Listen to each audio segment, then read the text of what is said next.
24 मार्च 1977 की शाम पुलिस को ये जानकारी मिलती है कि येरवड़ा के पास बंड गार्डन में मूला मोथा नदी के पास एक लाश मिली है। पुलिस सब वो बरामद करती है और इस मर्डर को कैसे अंजाम दिया गया था ये देखकर पुलिस समझ जाती है कि ये मर्डर भी उसी गैंग का काम है जिसने इससे पहले 9 मर्डर और किए थे। साथ ही ये मर्डर इन हत्यारों की ऐसी गलती थी जिससे ये पुलिस के हत्थे चढ़ जाते हैं। ये कहानी है जोशी अभयंकर पुणे हत्या कांड की, जिसमें हत्यारों ने हर पुणेकर के दिल में खौफ भर दिया था। इस पूरे हत्याकांड की शुरुआत होती है पुणे में। लगभग 14 महीने तक चला यह हत्याकांड का सिलसिला पुणे के लोगों को खौफ से भर देता है। हालात ऐसे थे कि शाम के बाद लोग घर से बाहर निकलना अवॉइड कर रहे थे। बहुत जरूरी होने पर भी वो घर से बाहर नहीं निकल रहे थे। शाम होते ही लोग अपने घरों को बंद कर लेते थे कि कहीं अगला नंबर उनका ना हो। लेकिन ऐसा क्या हो गया था कि लोगों के अंदर इतना डर था? उसका कारण था इसकी शुरुआत होती है साल 1976 से। 1 नवंबर 1976 की सुबह पुलिस को जानकारी मिलती है कि पुणे के सदाशिव गेट की विजयनगर कॉलोनी में मर्डर हो गया है। पुलिस विजयनगर कॉलोनी पहुंचती है। घर में घुसते ही पुलिस देखती है कि वहां 3 लोगों का मर्डर हुआ है, जिन तीनों की बॉडी जमीन पर पड़ी हुई थी, जिनमें से एक बॉडी के शरीर पर बिल्कुल भी कपड़ा नहीं था। साथ ही उन सभी बॉडी के हाथ और पैर रस्सियों से बंधे हुए थे एवं उनके मुंह में कपड़ा ठूंसा हुआ था और उनके गले में नीले रंग की नायलॉन की रस्सी से गला घोंटा गया था। इस बर्बरता को देखकर पुलिस को लगा शायद आपसी रंजिश में ये खून हुआ है, क्योंकि इतनी बुरी तरह से कोई अपने दुश्मन को ही मार सकता है। लेकिन जब पुलिस ने और जांच की तब घर का सारा सामान यहाँ वहाँ बिखरा पड़ा था। साथ ही घर से एक अजीब सी स्मेल आ रही थी। घर का बिखरा सामान देखकर ये क्लियर हो गया था कि ये लूट का मामला है। पुलिस मरने वालों का पता करती है तो पता चलता है कि इन तीनों के नाम है अच्युत जोशी, उनकी वाइफ उषा जोशी, साथ ही उनका बेटा आनंद जोशी, जिसके शरीर पर कोई भी कपड़ा नहीं था। अच्युत जोशी पेशे से एक व्यापारी थे। ये इंसिडेंट पुणे शहर के लिए बड़ी चीज थी, क्योंकि 1976 के समय पुणे में क्राइम रेट बहुत कम था। इसलिए इस केस को पुणे के एसीपी मधुसूदन हुल्यालकर खुद हैंडल कर रहे थे। उन्होंने बॉडी को पोस्टमार्टम के लिए भेजा, साथ ही वहां मिले फिंगरप्रिंट्स भी लिए।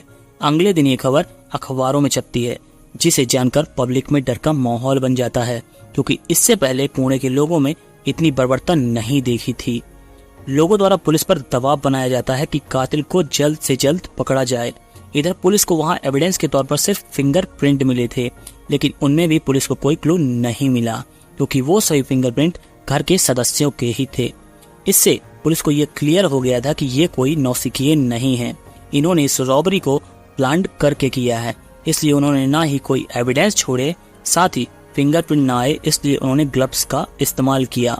इसके अलावा ये भी क्लियर हो गया था कि ये किसी गैंग का काम है, क्योंकि अकेला आदमी इस घटना को अंजाम नहीं दे सकता था। पुलिस अपनी जांच शुरू कर देती है। पुलिस बहुत जांच करती है, लेकिन कातिल तक नहीं पहुंच पा रही थी। इस घटना के 21 दिन बाद Yashomati Bafna police station complaint लिखवाने आती हैं। उनका कहना था कुछ लोग उनके घर में खून के घुसने की कोशिश कर रहे थे, लेकिन वो और उनके नौकरों ने उनसे हाथापाई की, जिससे उन सभी को वहां से भागना पड़ा। साथ ही वो लोग उन्हीं में से किसी एक को बॉस बॉस बोल रहे थे, और जैसा वो कह रहा था वैसा ही वो लोग कर रहे थे। पुलिस ने यशोमती की कंप्लेंट दर्ज की और पुलिस ने इस केस पे ज्यादा ध्यान नहीं दिया। पुलिस को लगा छोटी मोटी चोरी के चक्कर में लोग घुसे होंगे घर में, क्योंकि पुलिस अभी तक जोशी वाले केस में ही उलझी थी। इसलिए पुलिस ने इस केस को ज्यादा तवज्जो नहीं दी, लेकिन अभी तक जोशी केस में पुलिस कोई भी सुराग जुटा नहीं पाई थी। यशोमती बाफना पे अपने इरादे कामयाब न होने के बाद इन्होंने अपना अगला शिकार ढूंढना शुरू किया।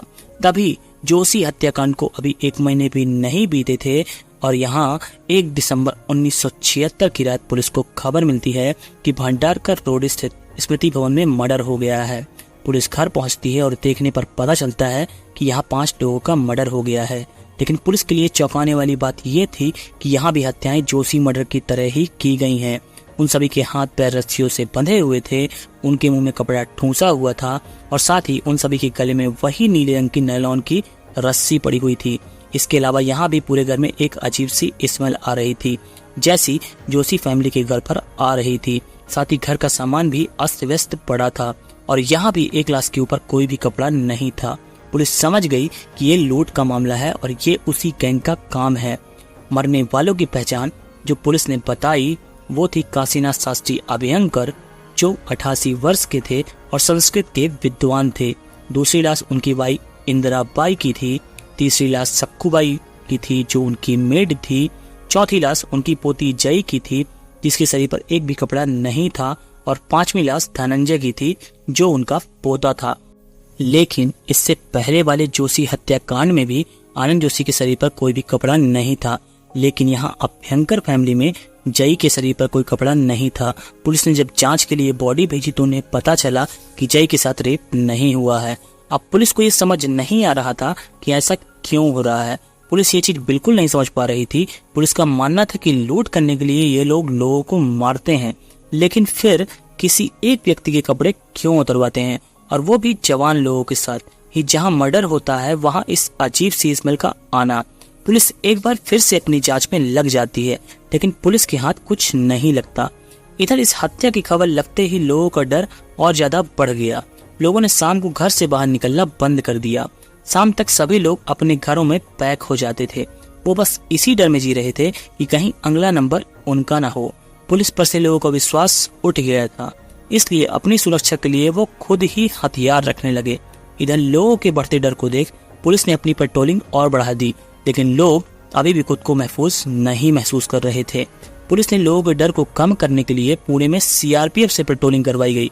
पुलिस इधर लोगों के बीच भरे डर को कम कर रही थी, दूसरी तरफ पुलिस कातिलों की तलाश में लगी थी, लेकिन पुलिस के हाथ कुछ नहीं लग रहा था।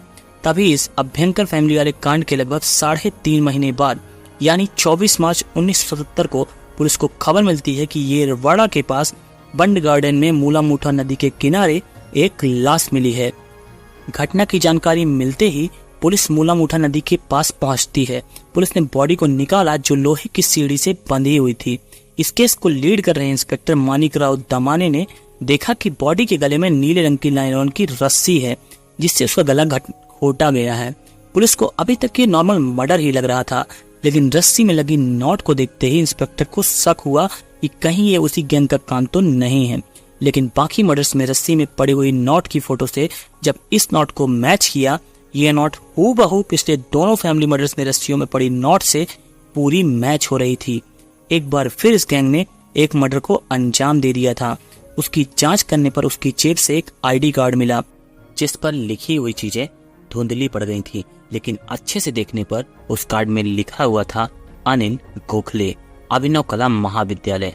इस आईडी कार्ड से ये साफ हो गया था कि जिसका मर्डर हुआ है उसका नाम अनिल है और वो अभिनव कला महाविद्यालय का छात्र है। पुलिस ने बॉडी को पोस्टमार्टम के लिए भेज दिया। पोस्टमार्टम के बाद पता चला कि अनिल का मर्डर एक दिन पहले ही हुआ है, यानी 23 मार्च को। इस मर्डर में भी उसी गैंग का हाथ है।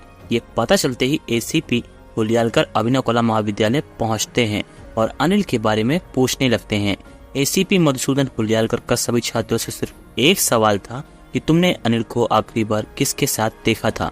तभी उन्हीं में से एक छात्र ने बताया कि मैंने कल अनिल को राजेंद्र जक्कल की गाड़ी में पीछे बैठे देखा था। एसीपी उस छात्र से पूछते हैं कि राजेंद्र कौन है। तब वो बताता है कि राजेंद्र यहीं पढ़ता है और वो अनिल के भाई जयंत का दोस्त है। एसीपी राजेंद्र का पता करते हैं तो राजेंद्र उन्हें कॉलेज में ही मिल जाता है। वो राजेंद्र को पूछताछ के लिए थाने ले जाते हैं। एसीपी राजेंद्र से पूछते हैं कि कल शाम को तुम कहाँ थे, तो वो बताता है कि कल शाम में अपने 30 दोस्त दिलीप सुतार, शांताराम जगताप और मुनव्वर हारून शाह के साथ था। पुलिस ने उन तीनों को भी पूछताछ के लिए थाने बुला लिया। पुलिस ने उन तीनों से अलग अलग बिठाकर पूछताछ की कि कल शाम तुम सब कहाँ थे, तो सभी का जवाब एक दूसरे से बिल्कुल अलग था। साथ ही राजेंद्र से जो पहले ही पूछताछ हो चुकी थी उसका बयान भी इन तीनों से मेल नहीं खा रहा था। पुलिस को इनके अलग अलग बयानों से इन पर शक तो होता है, लेकिन कोई सबूत ना होने के कारण पुलिस इनका कुछ नहीं कर सकती थी, क्योंकि इससे पहले हुए मर्डर में पुलिस को कोई भी लिंक नहीं मिली थी। लेकिन अनिल वाले केस में उन्हें राजेंद्र और 3 साथी मिले थे जिनसे पूछताछ में पुलिस को शक तो हो गया था। अब पुलिस ये बिल्कुल नहीं चाहती थी कि इस बार कातिल बच के निकल जाए, इसलिए पुलिस ने सख्ती की बजाय इनसे नरमी से पेश आने को सोचा ताकि कैसे भी वो कातिल तक पहुंच सके। तब एसीपी हुलियालकर राजेंद्र के पास जाते हैं और उसे सिगरेट ऑफर करते हैं। पहले तो राजेंद्र सिगरेट लेने से हिचकता है, लेकिन एसीपी के इंसिस्ट करने पर वो सिगरेट ले लेता है, जिसे एसीपी खुद चलाते हैं। राजेंद्र अपनी सिगरेट पीने लगता है। इसी दौरान एसीपी उसके कंधे में हाथ रखकर उससे बात करने लगते हैं ताकि राजेंद्र थोड़ी खुल सके। जब एसीपी ने देखा कि राजेंद्र खुल रहा है, अब राजेंद्र की सिगरेट भी खत्म हो चुकी थी, तब एसीपी ने राजेंद्र से कहा, देखो राजेंद्र, अगर तुम्हें अनिल के मर्डर के बारे में कुछ भी पता है तो हमें बता दो, क्योंकि इन कातिलों ने पूरे के लोगों की नींदें हराम कर रखी हैं। तब राजेंद्र कहता है कि मुझे लगता है कि अनिल के मर्डर का संबंध प्रकाश हेगड़े मर्डर से है। पुलिस प्रकाश हेगड़े का पता करती है तो पता चलता है कि वो भी अभिनव कला महाविद्यालय का छात्र था जो पिछले 1 साल से मिसिंग है। मिसिंग कंप्लेंट चेक करने पर पता चलता है कि प्रकाश 15 जनवरी 1976 से गायब है, जिसका आज तक कुछ पता नहीं चला। लेकिन गायब होने के 2 दिन बाद यानी 17 जनवरी को उसके पिता सुंदर हेगड़े को एक लेटर मिला था जो उसके बेटे प्रकाश का था, जिसमें उसने लिखा था कि मैं अपनी मर्जी से घर छोड़कर जा रहा हूँ और मुझे 1 लाख रुपयों की जरूरत है। लेकिन प्रकाश के साइन देखकर उसके पिता को शक हो जाता है कि ये प्रकाश द्वारा नहीं लिखा गया है, क्योंकि प्रकाश साइन में हमेशा अपना दूसरा नाम देवदास लिखता था, लेकिन इस लेटर में उसने अपना नाम प्रकाश हेगड़े लिखा था और इस बात को प्रकाश के पिता सुंदर हेगड़े ने पुलिस को भी बताया था। प्रकाश के पिता का कहना था कि उनका बेटा घर से गया नहीं है, बल्कि उसे अगवा किया गया है, लेकिन पुलिस ने उनकी बातों पर ज्यादा ध्यान नहीं दिया और केस को ठंडे बस्ते में डाल दिया। प्रकाश की मिसिंग कंप्लेंट चेक करने के बाद एसीपी सर ने देखा कि इस केस में अभी कोई प्रोग्रेस हुई ही नहीं। ना ही ये पता चला कि ये मर्डर है और ना ही ये पता चला कि ये किडनैपिंग है। तो फिर राजेंद्र ने ऐसा क्यों कहा कि अनिल और प्रकाश के मर्डर में कुछ रिलेशन है? प्रकाश के साथ क्या हुआ ये राजेंद्र को कैसे पता है? एसीपी को ये तो क्लियर हो गया था कि इसको इन दोनों मर्डर के बारे में कुछ पता है, इसलिए एसीपी ने उन्हें छोड़ दिया और उनके पीछे कुछ पुलिस वाले सादी वर्दी में लगा दिए। पुलिस वाले अब इनकी हर एक मूवमेंट में नजर रख रहे थे। इसी दौरान एक दिन कॉलेज में राजेंद्र के दोस्त शांताराम जगताप और दिलीप सुतार आपस में बात कर रहे थे कि अब तो पुलिस पीछे पड़ गई है, अब क्या होगा? तब दिलीप ने जगताप से कहा, तू टेंशन मत ले, बॉस पुलिस को संभाल लेंगे। उनकी ये सारी बात उन पुलिस वालों ने सुन ली और ये सारी बात जाके एसीपी हुलियालकर को बताई। बॉस सब सुनते ही उन्हें कुछ याद आया और उन्होंने बाफना केस की फाइल मंगवाई, क्योंकि जब बाफना फैमिली वाला केस आया था तब उस घर की मालकिन ने बताया था कि कुछ लोग मेरे घर में घुसने की कोशिश कर रहे थे और उन सभी का एक बॉस था जिसकी सारी बातें वो मान रहे थे और उसे बॉस बॉस कह के उसके सारे दिशा निर्देश फॉलो कर रहे थे। ये बात जानने के बाद एसीपी हुलियालकर को एहसास हुआ कि हमने 2 केसों पे ध्यान नहीं दिया, एक प्रकाश हेगड़े वाला और दूसरा बाफना वाला। अगर हम इनमें पहले ध्यान दिए होते तो अभी तक केस सॉल्व हो गया होता। एसीपी हुलियालकर इस निष्कर्ष में पहुंचे कि बाफना वाले केस में यही चारों दोस्त घुसने की कोशिश कर रहे थे और इन्हीं चारों में कोई इनका बॉस भी है। एसीपी इनको अरेस्ट करने का सोचते हैं, लेकिन अभी उनके पास कोई सबूत नहीं था, वो मजबूर थे। एसीपी एक बार फिर अभिनव कला महाविद्यालय पहुंचते हैं और वहां लड़कों से राजेंद्र और उसके साथियों के बारे में पूछते हैं। इसी बातचीत के दौरान एसीपी हुलियालकर की नजर पड़ती है सतीश गोरे पर, जो बहुत घबराया हुआ था। सतीश को इस तरह यूं डरा देख एसीपी हुलियालकर को कुछ गड़बड़ लगी। एसीपी ने कुछ समय तक उसे ऑब्जर्व किया। अब एसीपी हुलियालकर श्योर हो चुके थे कि इसे कुछ न कुछ पता है इन मर्डर्स के बारे में। पुलिस वाले सतीश को उठाकर थाने ले जाते हैं। थाने ले जाकर एसीपी हुलियालकर उससे पूछते हैं कि पुणे में हो रहे इन मर्डर्स के बारे में तुम क्या जानते हो?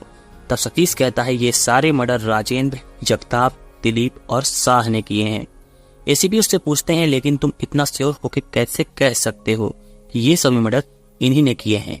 तब सतीश कहता है कि क्योंकि राजेंद्र ने खुद उसे ये सारी बात बताई है, और अगर आपको विश्वास नहीं है तो आप सुहास चांडक से खुद पूछ लीजिए, क्योंकि वो भी इनके साथ एक मर्डर में शामिल था।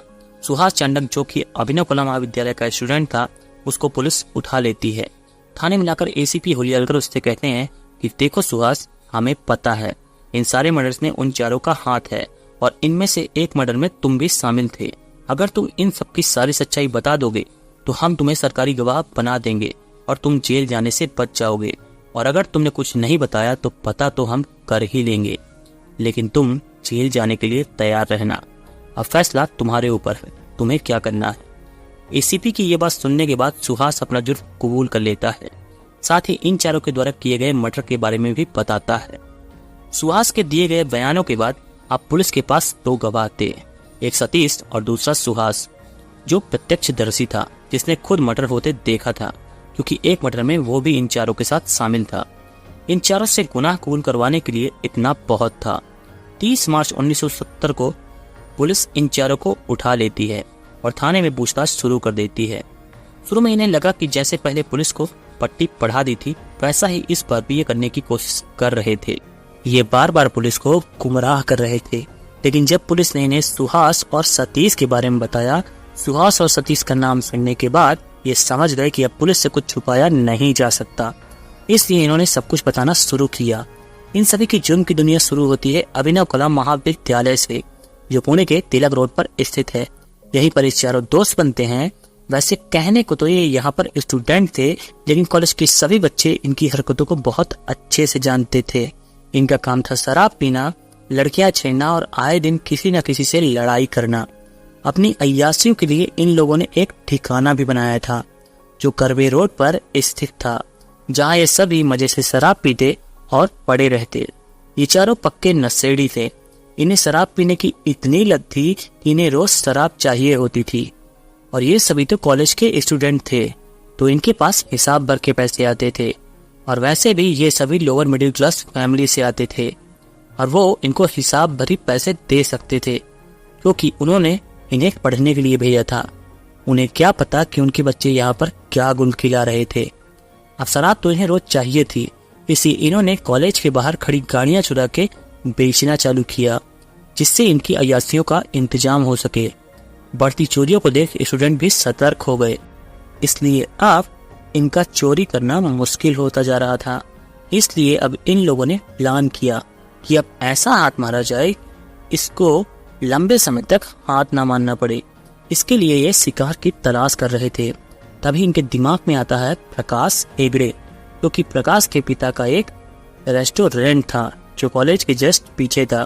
क्योंकि यहाँ आसपास कोई रेस्टोरेंट नहीं था, तो कॉलेज के सारे बच्चे उसी रेस्टोरेंट में जाते थे, और कई बार ये चारों भी वहां गए थे। और इन्होंने खुद देखा था कि उस रेस्टोरेंट की दिन भर की अच्छी खासी बिक्री थी। इसलिए इन लोगों ने प्रकाश को किडनैप करने का प्लान बनाया, जिसके बदले में वो उसके पिता से अच्छे खासे रुपए मांग लेते। लेकिन प्रकाश इन्हीं का बैचमेट था, और वो इन चारों को बहुत अच्छी तरह से जानता था। इसलिए इनके पास आना तो दूर, वो इनके पास फटकना भी पसंद नहीं करता था। अब ये मौका अपने हाथ से जाता देख इन लोगों ने दिमाग लगाना शुरू किया कि कैसे प्रकाश को अपने पास बुलाया जाए। इनके दिमाग में एक नाम आया, सुहास चांडक। सुहास जो कि इनका बैचमेट था, जो प्रकाश का अच्छा दोस्त भी था। और सुहास इन सभी की बात मानता भी था, क्योंकि अगर वो इनकी बात नहीं मानता तो ये उसको मारते थे। राजेंद्र ने सुहास से कहा कि प्रकाश को हमारे अड्डे पिलाओ, हम लोग उसका किडनैप करेंगे और फिर उसके पिता से पैसे लेकर छोड़ देंगे।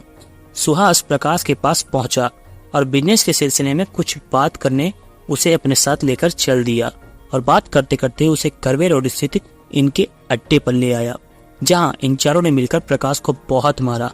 प्रकाश की पिटाई करने के बाद इन लोगों ने प्रकाश से एक लेटर लिखवाया, जिसमें प्रकाश ने लिखा था कि मैं अपनी मर्जी से घर छोड़कर जा रहा हूं और मुझे 1 लाख रुपयों की जरूरत है। प्रकाश ने इस लेटर में अपना साइन भी किया।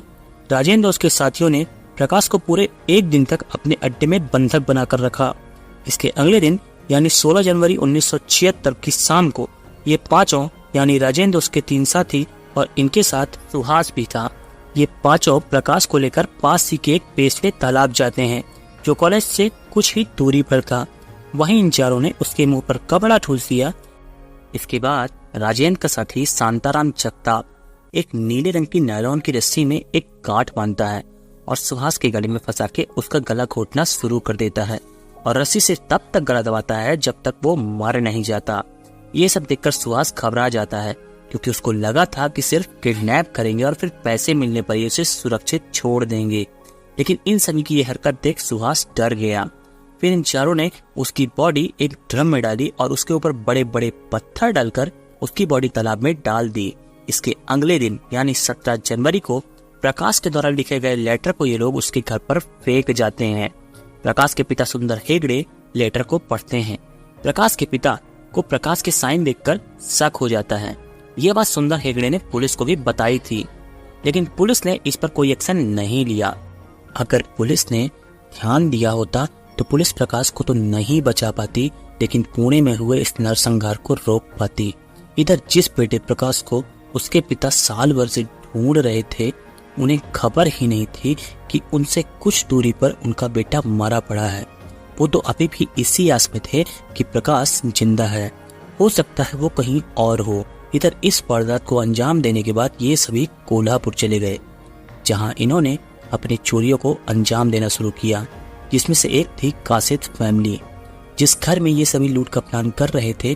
लेकिन जब तक अपनी वारदात को अंजाम ये सब दे पाते, तब तक घर के मुखिया को इनके इरादों की भनक लग गई थी, इसलिए इन्हें वहां से भागना पड़ा। अपने इरादों को कामयाब ना होता देख इन्होंने अगला शिकार ढूंढना शुरू किया। ये सभी एक अग्रवाल फैमिली की रेकी करने लगे, क्योंकि अग्रवाल का अच्छा बिजनेस था और वहां से इन्हें अच्छा पैसा भी मिलता। ये एक दिन निश्चित करते हैं कि आज सही मौका है और अग्रवाल के घर में धावा बोल देते हैं। लेकिन जो एक चीज इन्हें पता नहीं थी वो ये थी कि उस बिजनेसमैन के पास एक रिवॉल्वर भी थी। वो इनको अंदर आता देख इन पे फायर करना शुरू कर देता है। ये अभी वहां से जान बचा के भागते हैं, लेकिन इनमें से किसी को भी गोली नहीं लगती है। यहाँ अपने हर दांव को उल्टा पड़ता देख ये अपने अड्डे पे आ जाते हैं, क्योंकि अपनी अय्यासियों के लिए इन्हें पैसे तो चाहिए थे और पैसों के लिए कुछ तो करना पड़ेगा। अब ये अपने नए शिकार की रेकी करना शुरू करते हैं और 31 अक्टूबर 1976 की रात जोशी हाउस में घुस जाते हैं, जो सदाशिव गेट के विजयनगर कॉलोनी में थे, जहां इन्हें घर में अच्युत जोशी और उनकी वाइफ उषा जोशी मिलती हैं। इनके हाथ पैर बांधकर उनके मुंह में कपड़ा ठूंस देते हैं। इसके बाद शांताराम जगताप नीले रंग की नायलॉन की रस्सी में गांठ बांधता है और जिसे ये उन दोनों के गले में फंसाते हैं और इस रस्सी से तब तक उनका गला घोटते हैं जब तक उनका दम नहीं टूट जाता। इनकी मौत के बाद ये अपनी लूट की तैयारी शुरू करते हैं। तभी दरवाजे पर दस्तक होती है। ये सभी सावधान हो जाते हैं और दरवाजा खोलते हैं। दरवाजे के खुलते ही ये सब उस पर टूट पड़ते हैं।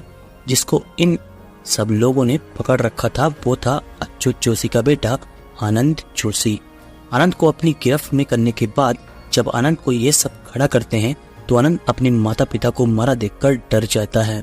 तब ये सब उसे छोड़ देते हैं और उसे अपने कपड़े उतारने के लिए कहते हैं। पहले तो वो मना करता है, लेकिन इनके चाकू दिखाने पर उसको कपड़े उतारने पड़ते हैं। उसके बाद राजेंद्र और उसके साथी उससे पैसे और ज्वेलरी के बारे में पूछते हैं। पैसे और ज्वेलरी लेने के बाद ये आनंद को भी उसी तरह मार देते हैं और उस घर के हर कमरे में अपने साथ लाए परफ्यूम को छिड़क कर देते हैं। पुलिस को जो अजीब सी स्मेल इन सभी वारदात वाली जगह में आ रही थी वो इसी परफ्यूम की ही थी, लेकिन जोशी परिवार से इन्हें ज्यादा पैसे नहीं मिले थे। इन्हें वहां से बस कुछ हजार रुपए, एक मंगलसूत्र और एक घड़ी मिलती है। इसके अगले दिन यानी 1 नवंबर 1976 को जब ये खबर अखबार में छपती है तो ये सब बहुत खुश होते हैं और जब हर किसी की जुबान पर इसी मर्डर का नाम होता है तब तो ये फूले नहीं समाते। ये इस बात से इतने चौड़े हो रहे थे कि हमने पूरे पुणेकरों के मन में डर भर दिया है। ये खुद को बिल्कुल सेलिब्रिटी समझने लगे थे, लेकिन इनको जो भी पैसे और मंगलसूत्र मिले थे वो इनके अंदाज से बहुत कम थे और अब इनके पैसे खत्म भी हो रहे थे। तो ये अगले शिकार की तलाश में निकल पड़ते हैं। जोशी हत्याकांड के ठीक 21 दिन बाद यानी 22 नवंबर 1976 को ये शंकर सेठ रोड पर स्थित बावना फैमिली में धावा बोलते हैं, लेकिन इनके पत्ते उल्टे तब पड़ जाते हैं जब अंदर जाकर इन्हें 2 हट्टे कट्टे नौकर मिलते हैं। वहां ये पूछते हैं कि बॉस अब आगे क्या करना है। अपने बॉस के इशारा करते ही ये सब वहां से भाग खड़े होते हैं। रेकी के दौरान इन्होंने सिर्फ मिसेस बावना को देखा था, उनके नौकरों को नहीं देखा। अकेली महिला से निपट लेंगे ये सोचकर ये घर में घुसे, लेकिन नौकरों ने इनका खेल बिगाड़ दिया। मिसेस बावना ने इसकी कंप्लेंट पुलिस को भी की थी और वो कैसे उनमें से किसी एक को बॉस बॉस कह रहे थे ये भी बताया था, लेकिन पुलिस ने इस केस पर ध्यान नहीं दिया। अब इनके पैसे भी खत्म हो रहे थे और इनके दांव भी उल्टे पड़ रहे थे। तब ये अंजाम देते हैं पुणे की उस समय की सबसे बड़ी मर्डर मिस्ट्री को। बाफना वाली लूट में असफल होने के 8 दिन बाद ये चारों पहुंचते हैं भंडारकर रोड स्थित स्मृति सदन, जहां ये पिछले कई दिनों से रेकी कर रहे थे। 1 दिसंबर 1976 की रात 8 बजे ये स्मृति सदन की डोर बेल बजाते हैं, जिसे आकर अभ्यंकर फैमिली की पोती जय खोलती है। जय अपने माता पिता का इंतजार कर रही थी, इसलिए वो जल्दी से अपने माता पिता से मिलने के लिए दरवाजा खोलती है। लेकिन वो ये नहीं जानती थी कि बाहर उसके माता पिता नहीं बल्कि वो लोग खड़े हैं जो उसे आज मौत का तांडव दिखाएंगे। जय ने जैसे ही दरवाजा खोला, उसके सामने राजेंद्र और उसके तीनों साथी खड़े थे। उनके हाथों में चाकू देखकर जय घबरा गई और उन सभी ने जय के मुंह में कपड़ा ठूंसा, फिर उसके हाथ पैर बांध दिए। इसके बाद चाकू की नोक में उसे अंदर की तरफ ले गए, जहां उसके दादा काशीनाथ अभ्यंकर शास्त्री जो संस्कृत के विद्वान थे, वो थे उनकी वाइफ इंदिराबाई, उनकी मेड सक्कूबाई और साथ में उनका पोता धनंजय था। अपनी पोती को चाकू की नोक में देख और 4 अनजान शख्स के कब्जे में पोती को देख वो सभी घबरा गए। फिर बारी बारी से इन लोगों ने सबके मुंह में कपड़े ठूसे, सबके हाथ बांधे और फिर जगताप द्वारा बनाई गई रस्सी में गांठ से इन लोगों ने चारों का गला घोट दिया, जिससे चारों मौत की नींद सो गए। जय पहले से ही डरी हुई थी और फिर अपने ही परिवार वालों को अपने सामने मरता देख उसकी रूह कांप गई। इन चारों को मौत की नींद सुलाने के बाद राजेंद्र ने जय के हाथ खोले और उसे कपड़े उतारने के लिए कहा। पहली बार कहने पर जय ने कपड़े नहीं उतारे, लेकिन दोबारा राजेंद्र ने गुस्से से उसे कपड़े उतारने के लिए कहा। मरती क्या न करती, उसे कपड़े उतारने पड़े। राजेंद्र ने दोबारा उसके हाथ बांधे और उससे घर में रखे गैस और कोल के बारे में पूछा। उसने सब कुछ बता दिया। सब कुछ लूटने के बाद जगताप ने रस्सी में फिर से एक गांठ बनाई, जिसे जय की गले में डालकर इन लोगों ने उसका भी दम घोट दिया। इसके बाद इन्होंने अपने साथ लाए परफ्यूम को घर में छिड़क दिया और वहां से निकल गए। तकरीबन 10:30 बजे जब जय के माता पिता घर पहुंचे तो सामने पड़ी 5 लाशों को देख उनकी हालत खराब हो गई। उन्होंने पुलिस को इन्फॉर्म किया और अगले दिन अखबार में खबर आई, जिससे हर पुणेकर के दिल में दहशत भर दी। अभ्यंकर फैमिली से की गई लूट में इन्हें अच्छा खासा कैश और गोल्ड मिला था, जिससे ये 3 महीने तक शांत बैठे रहे। लेकिन 23 मार्च 1977 को इन्होंने अगला निशाना बनाया जयंत के भाई अनिल को। जयंत पहले इनका क्लासमेट था और इनका प्लान भी जयंत को लूटने का था, क्योंकि थिएटर कलेक्शन लेने हमेशा जयंत आता था। इनका प्लान था जयंत से पैसे लूटेंगे और उसे ठिकाने लगा देंगे। लेकिन उस दिन कलेक्शन लेने जयंत का भाई अनिल आया। इन्होंने अनिल को कलेक्शन लेते देखा। राजेंद्र ने अनिल को कहा, आ जाओ अनिल, मैं तुम्हें घर छोड़ देता हूँ। अनिल जानता था इन सभी को, क्योंकि ये सब उसके भाई जयंत के दोस्त थे। इसके अलावा अनिल भी इनके कॉलेज में पढ़ता था। अनिल राजेंद्र की गाड़ी में बैठ गया और राजेंद्र उसे उसके घर छोड़ने की जगह अपने अड्डे पर लेकर गया, जहां इन चारों ने उसे बहुत मारा, उसके पैसे छीन लिए, रस्सी से उसका गला घोट के उसको भी मार दिया और फिर उसकी बॉडी को लोहे की सीढ़ी में बांधकर, साथ ही सीढ़ी में बड़े बड़े पत्थर बांधकर उसे बंड गार्डन में मूलामुठा नदी में फेंक दिया। पत्थरों का वजन होने के कारण बॉडी पानी में डूब गई। ये 23 मार्च 1970 को शाम को हुआ, लेकिन नदी में बहाव होने के कारण वो पत्थर सीढ़ी से अलग हो गए और अनिल की बॉडी ऊपर पानी में उतराने लगी, जिसे अगले दिन पुलिस ने बरामद किया और यही मर्डर इनके पकड़े जाने का कारण भी बना, क्योंकि एक दिन पहले ही कॉलेज के किसी लड़के ने अनिल को राजेंद्र के साथ गाड़ी में देख लिया था। लेकिन तब भी ये बच जाते, लेकिन अपनी तारीफों के पुल बांधने के चक्कर में इन्होंने अपने सारे कारनामे सतीश खोरे को बताए थे। दूसरा कारण और तीसरा कारण सुहास चांडक, जिसे इन्होंने अपने साथ मर्डर में शामिल किया, वो इनके द्वारा किए गए मर्डर का प्रत्यक्षदर्शी था, जिस कारण पुलिस के हत्थे चढ़े। लेकिन ये शायद पकड़े ही ना जाते अगर राजेंद्र पुलिस से ये ना कहता कि अनिल कोकटे मर्डर का संबंध प्रकाश हेगड़े मर्डर से है, क्योंकि पुलिस के पास सिर्फ ये एक मिसिंग का केस था, इस पर कोई प्रोग्रेस नहीं हुई थी। तो राजेंद्र को कैसे पता चला कि ये मर्डर था? इसके बाद पुलिस इन सबको गिरफ्तार करती है और इनके अड्डे से अभ्यंकर फैमिली के यहाँ से लूटा गया कुछ माल भी बरामद होता है। इनकी गिरफ्तारी से हर पुणेकर जो डर में जी रहा था, वो सभी अब चैन की सांस ले रहे थे। लेकिन पुलिस को एक बात अभी भी समझ नहीं आ रही थी कि आखिर ये सभी लोगों के कपड़े क्यों उतरवाते थे। तब इन लोगों ने बताया कि वो ऐसा इसलिए करते थे जिससे उनके शरीर में कपड़ा नहीं होगा तो वो बाहर भागने की कोशिश नहीं करेंगे, साथ ही उन्हें पूरा लूट का माल बता देंगे। इन्हें कोर्ट में पेश किया जाता है जहां इन्हें फांसी की सजा सुनाई जाती है। साथ ही सुहास चंडक सरकारी गवाह बन जाता है, इसलिए उसे बरी कर दिया जाता है। इधर अदालत द्वारा फांसी की सजा सुनाए जाने पर ये उस फैसले के खिलाफ बॉम्बे हाई कोर्ट जाते हैं। बॉम्बे हाई कोर्ट में भी सुनवाई होती है, लेकिन हाई कोर्ट द्वारा भी इन्हें दिए गए फांसी के फैसले को बरकरार रखा जाता है। हाई कोर्ट के फैसले के खिलाफ ये सुप्रीम कोर्ट जाते हैं, लेकिन वहां भी इस फैसले को बरकरार रखा जाता है। इसके बाद अपनी फांसी को उम्र कैद में बदलवाने के लिए ये दया याचिका दायर करते हैं, लेकिन वो भी उस समय के राष्ट्रपति रहे नीलम संजीव रेड्डी द्वारा खारिज कर दी जाती है।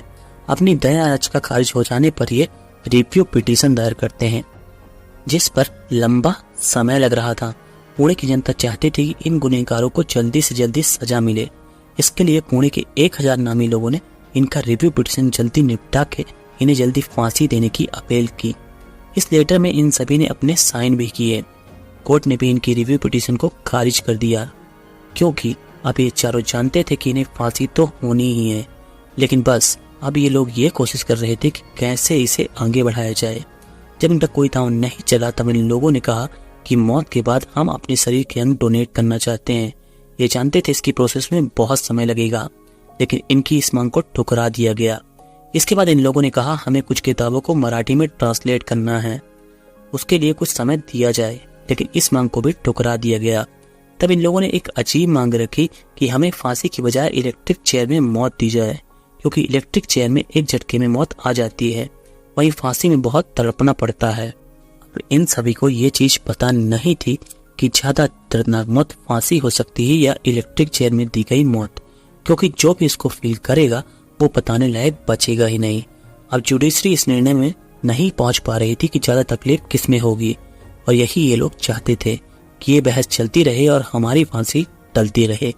तब एक बार पुणे के लोग फिर आगे आए और देश भर के मशहूर 10 डॉक्टरों द्वारा रिपोर्ट तैयार करवाई, जिससे उनके द्वारा बताया गया कि फांसी से दी गई मौत इलेक्ट्रिक चेयर से दी गई मौत से कम दर्दनाक होती है। पुणे के लोगों ने इस रिपोर्ट को कोर्ट में पेश किया और आखिरकार 27 जून 1983 को इन सभी को फांसी पर लटका दिया गया। इन चारों के द्वारा अपने पहले जुर्म को 15 जनवरी 1976 को अंजाम दिया गया था। इन सभी को पुलिस ने सारे सबूत और गवाहों के साथ 15 मई 1978 को कोर्ट में पेश किया। साथ ही कोर्ट द्वारा 28 सितंबर 1978 को इन्हें फांसी की सजा सुनाई गई, लेकिन असल में इन्हें फांसी के तख्ते तक पहुंचने में 5 साल लग गए। कानून का इस्तेमाल करके ये अपनी फांसी को 5 साल तक आगे बढ़ाते रहे, लेकिन आखिर में इन्हें अपने गुनाहों की सजा को भुगतना पड़ा। इन चारों में से एक मुनावर अरुण शाह ने जेल में ही अपनी ऑटोबायोग्राफी लिखी थी, जो मराठी लैंग्वेज में थी। उसके द्वारा किए गए क्राइम्स के बारे में इस बुक में मेंशन था। इस बुक का नाम है यस आई एम गिल्टी। इसके अलावा इन चारों के ऊपर एक मराठी मूवी भी बनी है, जिसका नाम है माफी जा साक्षीदार, जिसमें नाना पाटेकर ने राजेंद्र जक्कल का रोल किया है। इसके अलावा अनुराग कश्यप द्वारा भी इन चारों पर मूवी बनाई गई थी, जिसका नाम था 5। लेकिन इस फिल्म पर central board of film certification ने वायलेंस को देखकर इस पर रोक लगा दी। बाद में इसे कई फिल्म फेस्टिवल में स्क्रीन किया गया, लेकिन इस मूवी का प्रीव्यू यूट्यूब पर पड़ा हुआ है, आप जाके वहां देख सकते हैं। तो यह थी कहानी उन 4 मर्डरर्स की जिन्होंने हर पुणेकर के दिल में खौफ भर दिया था। जय हिंद, जय भारत।